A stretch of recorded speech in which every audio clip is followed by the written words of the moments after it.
Welcome to Ford City Church. If this is your first time here, or your first time in a long time, or if you're here last week for the first time, I'm Mark, and I'm the lead pastor of the church here, and just super excited to be here. My wife and I went on vacation last week, and I just need to say that my wife and I are super honored that we can serve along you at this church, and that you guys, thank you for the vacation. We really enjoyed going away for a little bit, and experiencing a little bit of sun, and then coming back to this. It was warm. I think where we were was like 28 degrees, and we landed, and it was 2. So, hey, awesome.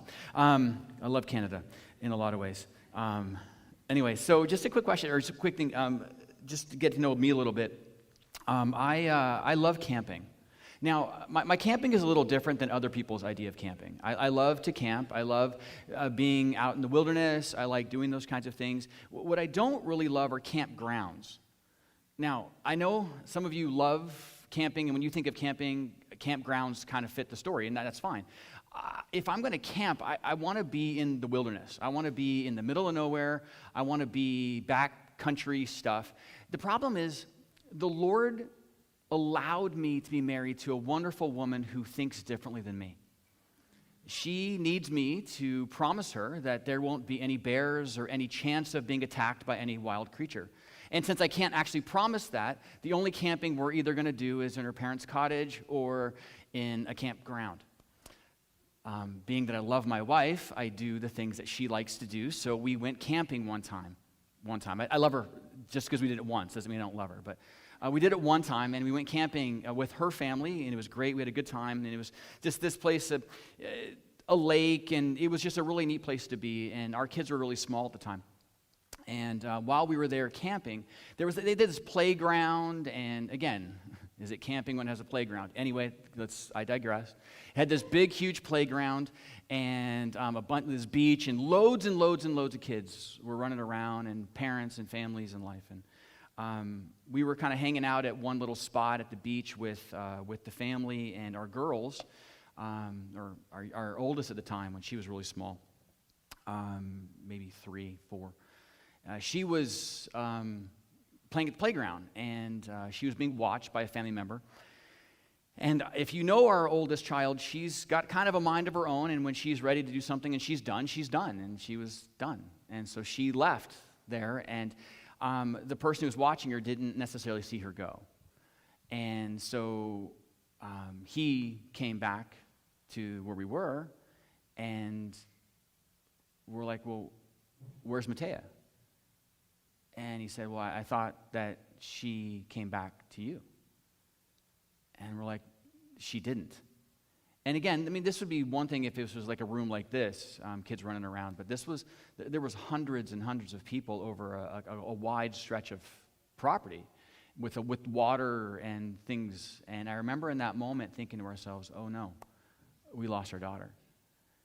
And we were frantically looking.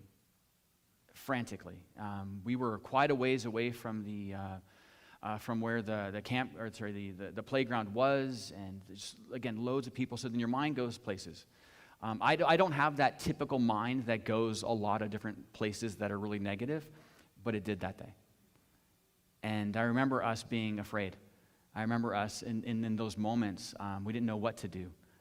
And I just remember calling out to God and saying, God, find my daughter.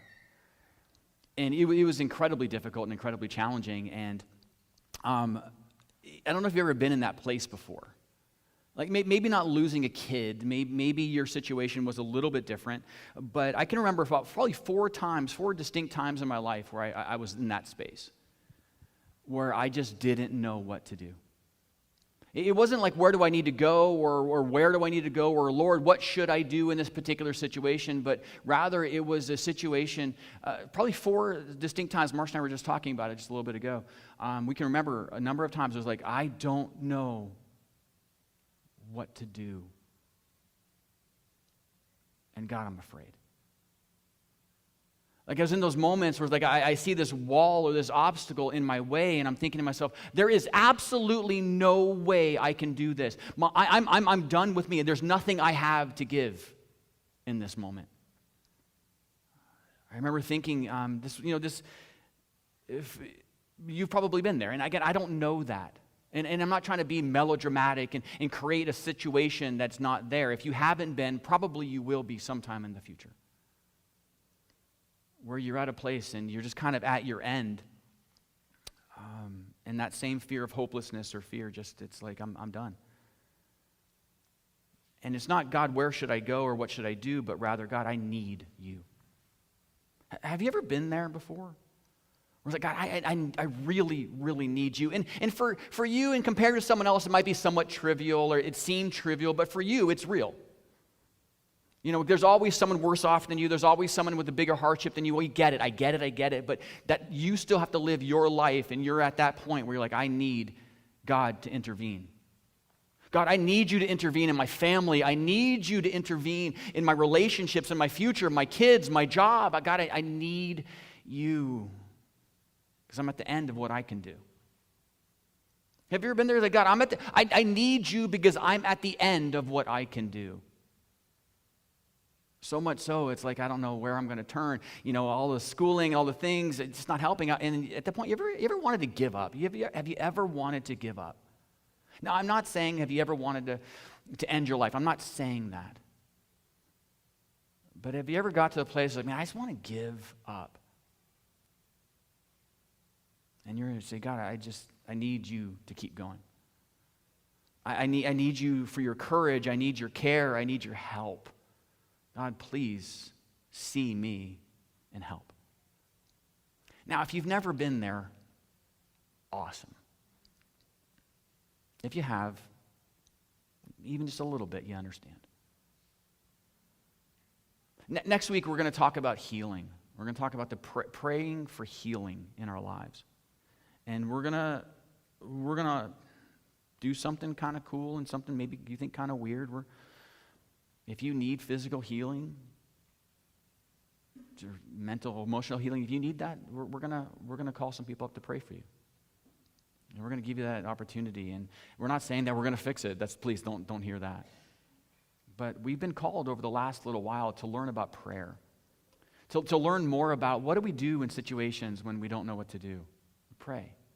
So we talked about prayer for directions. We've talked about prayer for Thanksgiving. We've talked about other kinds of prayer. But today, next week we're going to talk about prayer for healing. Today we're just going to talk about prayer. God, what do you do when there's a mountain in your way and you just can't see your way around it? What do you do when you're at the end of you and you're like, God, I need your help? So today, we're going to look at a passage. Actually, it's a historic conflict that is absolutely stunning and amazing. And together, we're going to learn, what do we do when we're kind of at the end of our rope?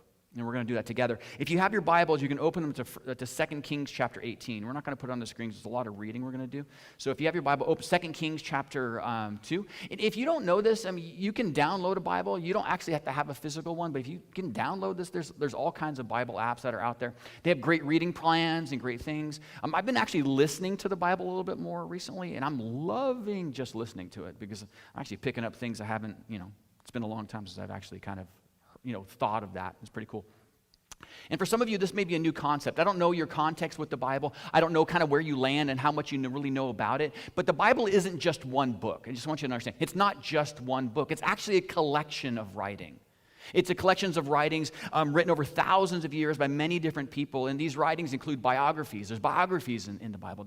There's poetry, there's prophecy, there's laws, there's there's personal letters, there's general letters, and there's even actually instructional manuals in there. And there's also history. It tells the history of the people of Israel. And if you were to actually be a historian and do history as part of your job or part of your teaching, you would actually look at the annals of history of the kings of Judah and Israel as authentic and one of the most well-preserved historic writings of antiquity. See, sometimes we think of the Bible as, this is just what spiritual people believe. Actually, no, the Bible, the Old Testament, is actually used by people to understand what actually happened in history, whether they believe in God or not. They used this writing with a lot of other writings to help paint a picture of what was going on in the world in that day. And we're going to be reading a book of history right now and understand what happened, truly happened. In 2 Kings chapter 13, this is what it reads. This is what it says, sorry. In the 14th year of King Hezekiah, so this is Judah speaking here. And if you remember in your history, Israel was one nation, and Israel, because of a civil war, Israel was split up into two nations. One nation kept the name of Israel, moved their base to Samaria, and one became Judah, which was one of the tribes of Israel, and it stayed as Judah, and it kept Jerusalem as their capital. And in the 14th year of King Hezekiah, which is the king of Judah, King Sennacherib of Assyria came to attack the fortified towns of Judah and conquered them. And it was interesting. So this happened a lot in that time period. And so in this particular season, Hezekiah did what he was hoping to do as the king of the area. And all of his little towns and cities were being destroyed. So he tried to reason and try to pay him off, essentially. So King Hezekiah sent a message to the king of Assyria at Lachish. He says, I have done wrong. I will pay whatever tribute money you demand if you will only withdraw. So he gives him all kinds of money, and if you keep reading, he gives him all kinds of money, strips the gold from the temple, and just gives it away. But maybe for whatever show of dominance to other nations, or maybe to crush them so that they would never challenge Persia in the future. With all the money gone, Persia still attacked. And nevertheless, the king of Assyria, verse 17, sent his commander-in-chief, his field commander and his chief of staff from Lachish with a huge army to confront King Hezekiah in Jerusalem. The Assyrians took up position beside the aqueduct that feeds water into the upper pool, which is strategic, and we'll get to that in a minute, near the road leading to the field where clothes are washed. See, as is common in that particular day, a siege... a city was covered by a wall. It was surrounded by a wall for protection. And basically, the army is coming there to lay siege to this particular city and is asking them, hey, listen, we can do this two ways. You have a choice. We can do this the hard way or the easy way. And so he's basically giving them an option, and so it says this in verse 18. So then he summoned King Hezekiah, but the king sent his officials, and he sent a couple of people there, and the king of Assyria, the Assyrian king, chief of staff, told them, and he said, give this message to Hezekiah. This is what the great king of Assyria says. What are you trusting in that makes you so confident?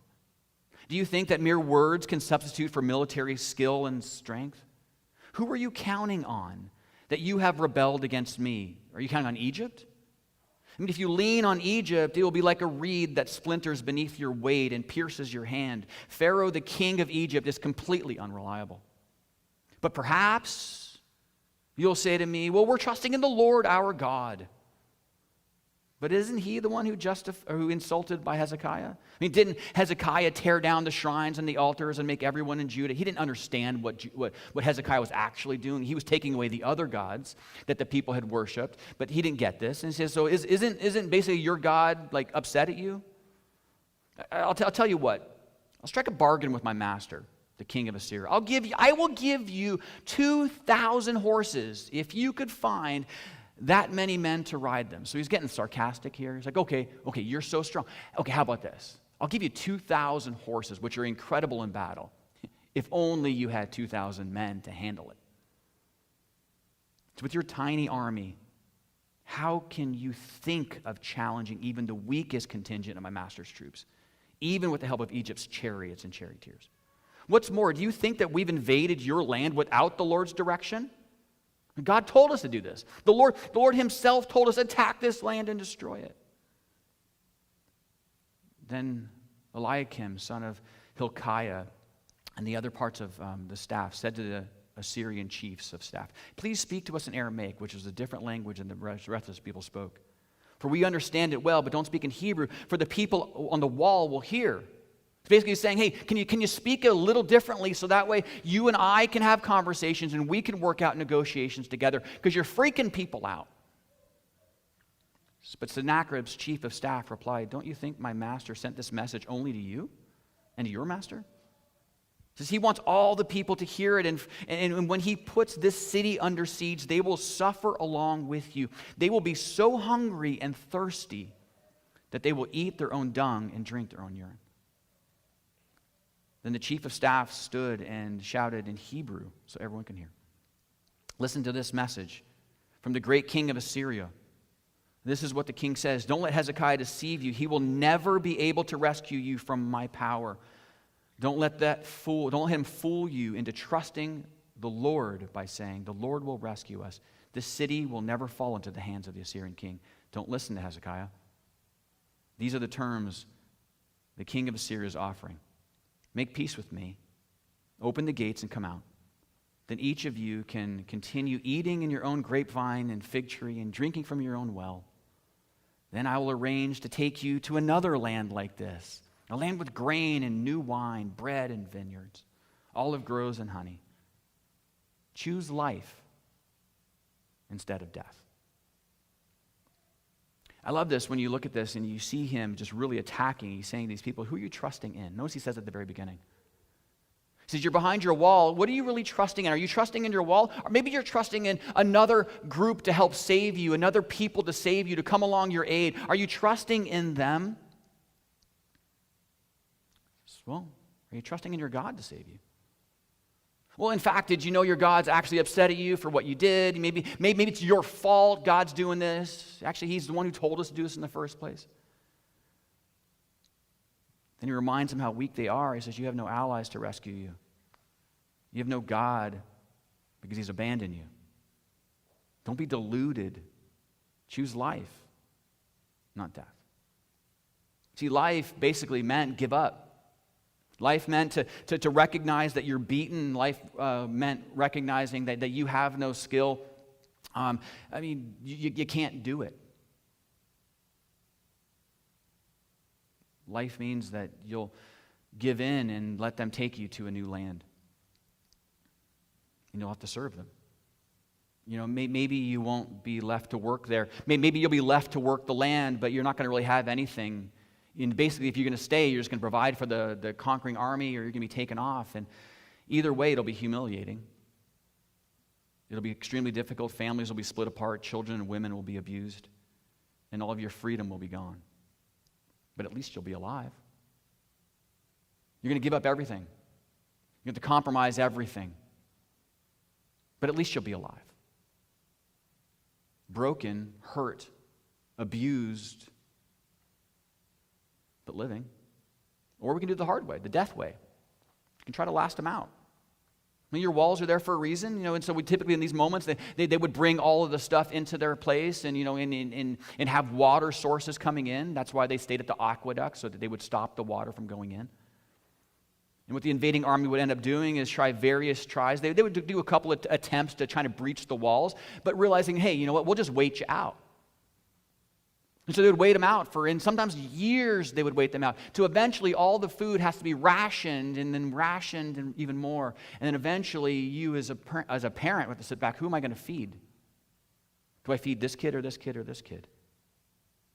Someone's going to die, which one's it going to be? They would get to the place where they're trying to eat things that shouldn't be eaten. And then when there's no food left, they do other despicable things. Your neighbor who you love, just for the preservation of life, you end up cheating and stealing and sometimes even worse. And then eventually, when you're at your weakest point, the enemy attacks. And you really don't have a whole lot of strength and a whole lot of ability to be able to handle it, so it's often a very easy conquer. And then typically what they go through is they make a lesson for all the other nations that held out, and they kill most of them and still take a few of them away. So they're around this building, or this walled city, and they're like, hey, we can do this the easy way or the hard way. Either way, you lost. Do you want to give up and compromise and give in, or do you want to hold out on your own strength? Then a little bit later on, And he goes, just in case you still have faith, really. Just in case you still have faith to believe that God's going to help you. He says this, don't listen to Hezekiah when he tries to mislead you by saying the Lord will rescue us. Have the gods of the other nations saved their people from the king of Assyria? What happened to the gods? And he names off some other places that he attacked. He's like, well, they believed their gods could do it. They believed their gods could handle it. They believed their gods could protect them. But what happened to them? Oh, right, they lost severely. Did any God rescue Samaria from my power? What God of nations have ever been able to save its people from my power? So what makes you think that the Lord can rescue Jerusalem from me? So basically he's saying to this, he goes, don't let faith cloud your judgment. Don't let your faith cloud your judgment, because faith hasn't helped anyone else. Faith didn't protect them. Their faith didn't stop us. And your faith won't stop us now. Now, thankfully, we don't have to face the insurmountable obstacles that they had to. But without being too melodramatic, and again, I'm not trying to create something and make this an overly heavy thing, but you and obstacles that seem insurmountable to us from time to time. We will. We have. They may not be the same as someone else next to you. They may not be my situation, but they are still to you. They're formidable. And in your life, they have the power to destroy. Probably not a city, but it can destroy your reputation, your livelihood, maybe your marriage, your joy, and oftentimes your faith. Have you ever been in a place like that? Where it's like the enemy is all around and it's like, I got nowhere to go. It's uncanny how our enemy, Satan, like Sennacherib's chief of staff, shouts doubts and lies to us through these circumstances, doesn't he? Think of you, the last situation that you were in, the last opportunity that you had to face that particular obstacle, or maybe you're still facing that obstacle. These lies sound familiar, don't they? So God doesn't care about you. If he did, why were you in this mess in the first place? He didn't, if he did care, why are you here? The lie of he can't really fix this. This is that's a spiritual thing. This is a physical thing. This is a mental thing. I don't know. Like, God can't really fix this. He can't really get you through this. I mean, can he really protect you? I mean, can God really, really provide for you? Really? Can he? Can he really? And then the lie starts stepping in. It's like really the only way out. So you get desperate, right? You're against the wall, your back's against the wall, and you kind of, was it fight or flight or whatever? And it's like, I'm going to fight, and I'm going to hold on, or I'm going to take matters in my own hands. How many times have you done that before? Start compromising your character. Because really, at this point round, God's not showing up, so maybe the only way out is me. So sometimes we sin our way out, right? We compromise our way out. We steal our way out. We lie our way out. We addict our way out. We suicide our way out. Because there's no answer. There's no hope. And one of the biggest lies hits us when we're at our weakest. The final attack comes. Satan comes in with, if you can't trust God with this, can you trust him with anything? Now, I know some of you have been walking in faith for so many years, and your faith is super strong, but I don't know about you, but there's been times, even in my faith, that moment of wrestle comes in.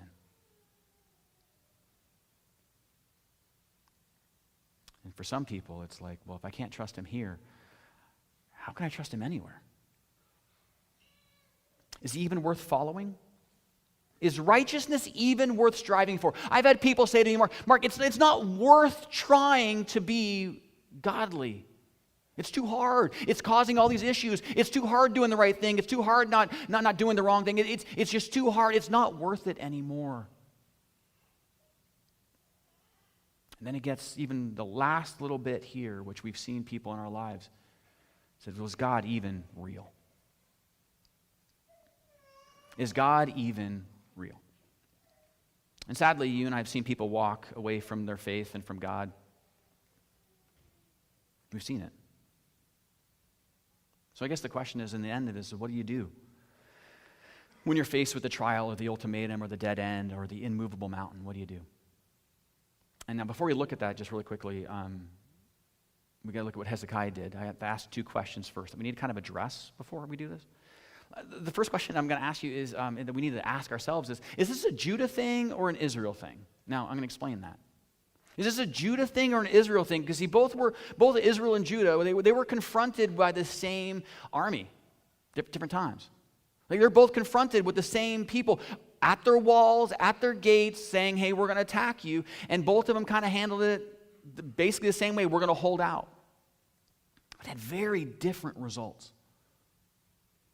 See, Judah, with their terrible history, they still had some very good kings. Of the 400 years that they were separate kingdoms, Judah had some good kings, had some really, really awful kings, but had some good kings, and Hezekiah being one of them, that helped lead their people back to loving God. We're walking with him, and we're trying to do what's right. We're trying to follow God's laws and God's plans, and they were doing that. The kings of Israel, over 400 years, they didn't have one good king, not one.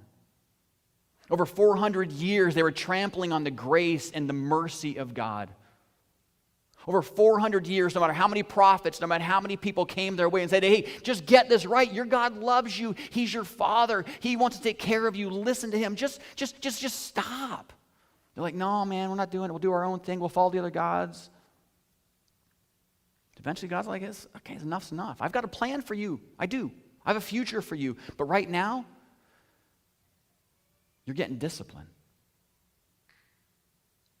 It says in 2 Kings chapter 18, it says this, during the 4th year of King Hezekiah's reign, so this is earlier before, when the 7th year of King Hoshea reigned in Israel, the Assyrians attacked the city of Samaria and began to siege against it. And 3 years later, 3 years of siege, what we kind of went through, we talked about. During the 6th year of King Hezekiah's reign and the 9th year of King Hoshea's reign in Israel, Samaria fell. And at that time, the king of Assyria exiled the Israelites to Assyria and placed them in colonies in a place along the banks of the Hobor River. For they refused to listen to the Lord their God and obey him. Instead, they violated his covenant, all the laws that Moses, the Lord's servant, had commanded them to do. So really the question is, when you're faced with the things that you're faced with, you got to ask your question, is this an Israel thing or a Judah thing? Like, I'm not saying it is or it isn't. I mean, that's only God knows those things. But I do know that if you're his child, because of grace through faith, a loving father will discipline his children.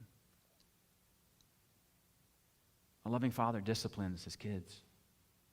Hebrews chapter 12, I mean, if you have it, you write it down, memorize this, or look at it. It says in verse 10, it says, for our earthly fathers disciplined us for a few years. My mom, she was really funny. My mom, now again, I love my mom like crazy, but this is back when spanking was okay. We used to be careful of what we did wrong. It depended on where my mom was standing and what was near her. Now again, she was a teenage mom, so she was still working on life. I remember one time, don't do anything wrong, Steve, when mom's near that. I remember one time the TV guide. Now, again, most of you people have no idea what a TV guide is. It was an actual little magazine that showed you what was on TV because there was no other thing. Man, I remember that TV guide in ways I don't want to remember. I got a good spanking with that one. I love my mom, but she wasn't trying to hurt us. She wasn't beating us.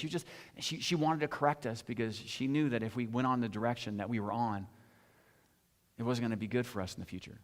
She wasn't just trying to raise good 7 or 8 year olds, 5-year-olds. She was trying to raise good 30-year-olds. And so she knew that discipline's a part of that story, but I love this passage. It says, for our earthly fathers and mothers disciplined us for a few years, doing the best that they knew how. But God's discipline is always good for us. so that we might share in his, God's holiness. No discipline is enjoyable while it's happening. Anyone? Anyone love to be disciplined? Anyone? No? Okay, good. Okay. So no discipline is enjoyable while it's happening. It's painful. But afterwards, there is a peaceful harvest of right living for those who are trained in its way. There's a reason for discipline. And if this is it, if you're facing discipline, you need to repent and get right. Listen to what it says in Hebrews again. It says in verse 12, "So take a new grip with your tired hands and strengthen your weak knees. Mark out a straight path for your feet so that those who are weak and lame will not fall, but become strong." If you're facing discipline of the Lord, we can talk about this another time. We're going to hit this a little bit differently later on. But if you're facing discipline, you need to ask God for help. But what God's saying, hey, I'm giving you, but you need to change. You need to repent and turn. Another question is, and really quickly here, is has God already given me the answer, but I'm too lazy, stubborn, or prideful to take the first step, to own up, or to do the right thing? See, we're asking God for help on certain situations because, I already helped you. I already gave you what you needed. I already gave you the people you needed. I already gave you the stuff that you needed. You just need to do it. But sometimes, if you're anything like me, sometimes we're just a little too lazy, a little too stubborn, a little too self-reliant to do it. So God's like, okay, before we get anywhere else, just let me ask these two questions, right? Is this a Judah thing or an Israel thing? Is this because of your sin? Okay, get that right. Have I already given you the answer you need? You're just not willing to do it because you're too stubborn, you're too lazy, or you're too prideful. Then after all of this, Sennacherib, the chief of staff, he does this, he says these things, and there's reported back to Hezekiah. And Hezekiah, it says this in chapter 19, verse 1, it says, when King Hezekiah heard these reports, he tore his clothes and put on burlap and went into the temple of the Lord. When he tore his clothes, it wasn't like WrestleMania. Anyone a little old enough for Hulk Hogan? Ripping through his shirt. Anyone? Is that cool? Yeah. He wasn't going beast mode. He wasn't like getting real all hopped up. You want to fight something? Or let's go, baby, and just rips it apart. It wasn't like that at all. Although, the image is cool, but it's not. When he tore his clothes in ancient times, when people tore their clothes in ancient times, it was to express strong emotions of fear, anger, shame, and mourning. When they tore their clothes, it was significant. It was to mark tragic situations like death and sickness and grief or mental tribulation. It was also a sacrificial time because clothes were very, very expensive in that time. And so what they were saying is that I don't care what I look like. I don't care about what my prestige or my status is anymore. I need help. They were putting their status and respect aside because what was happening is so devastating. When Hezekiah tore his clothes, he was realizing how big this was and that no matter what they did, it wasn't going to work, and what they needed was God. So in that moment, he tore his clothes, he humbled himself before God, and he prayed.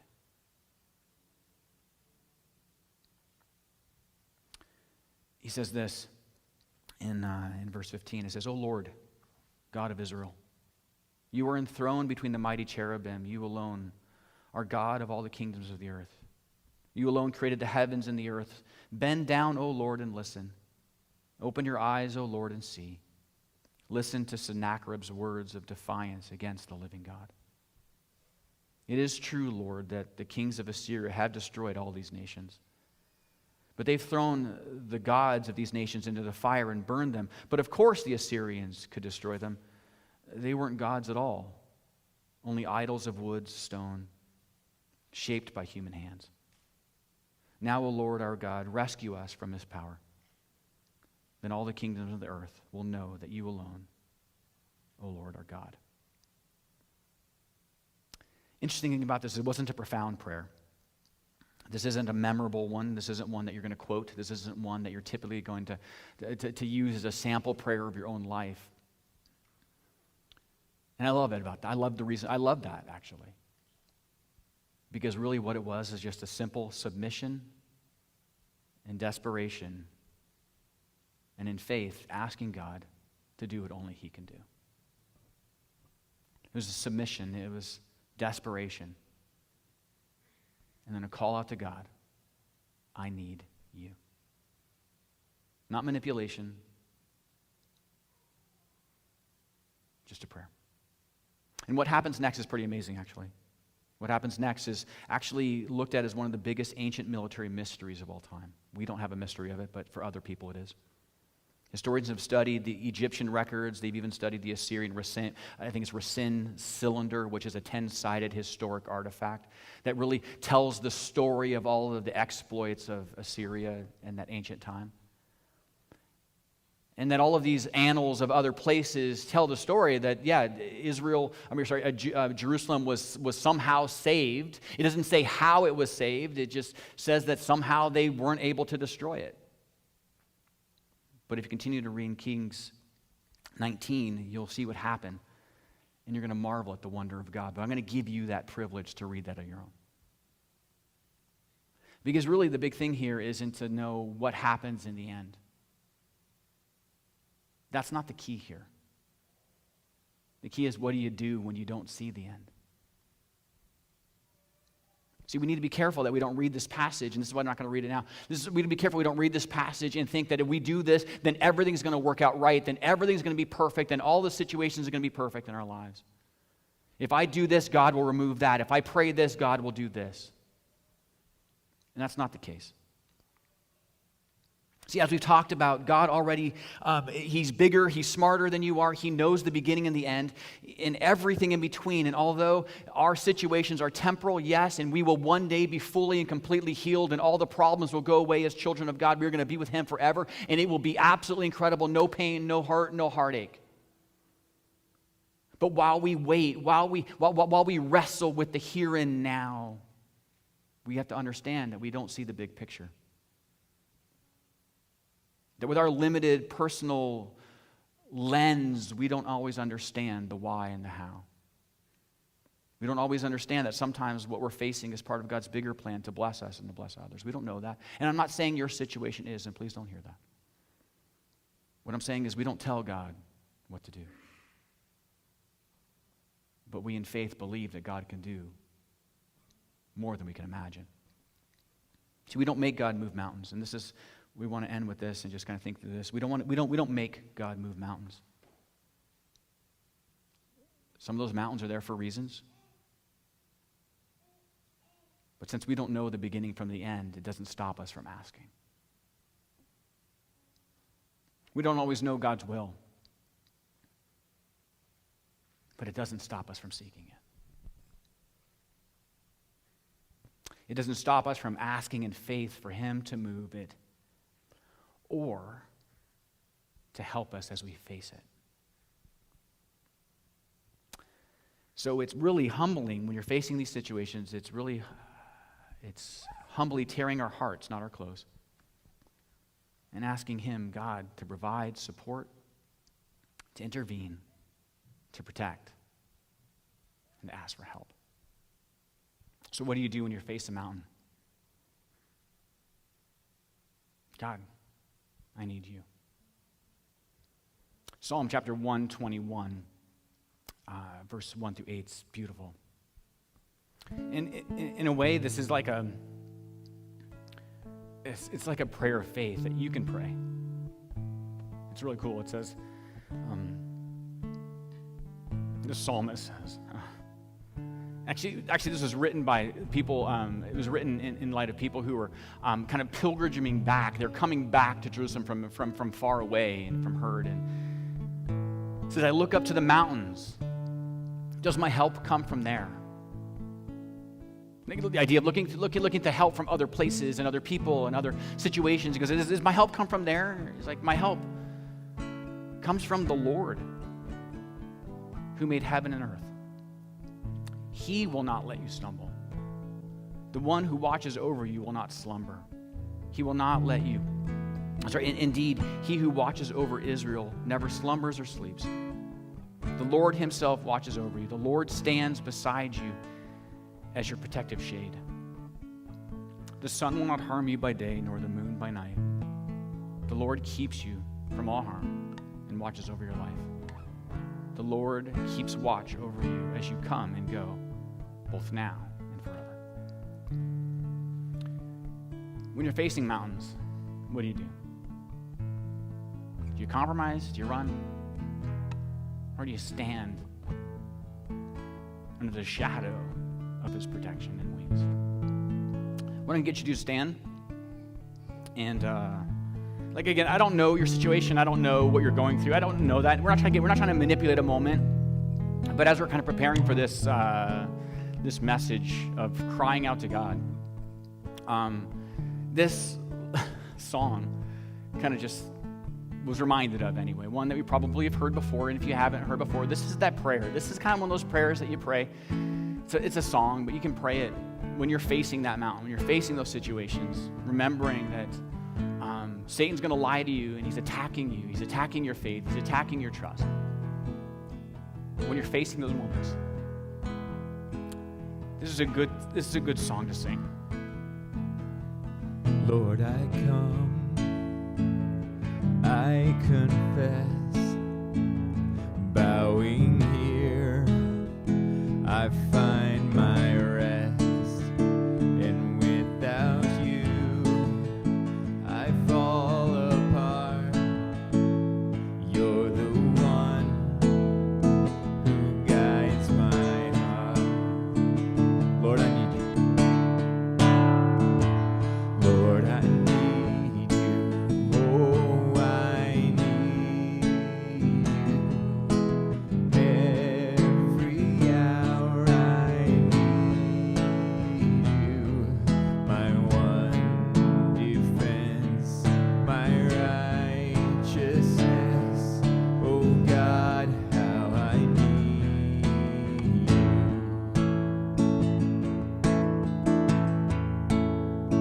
Where sin runs deep, your grace is more. Where grace is found is where you are.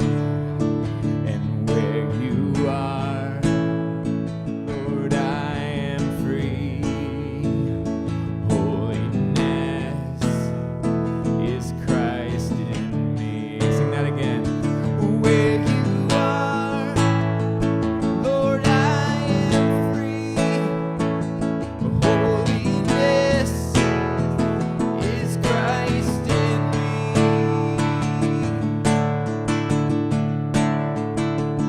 Lord, I need you. Oh, I need you. Every hour I need you.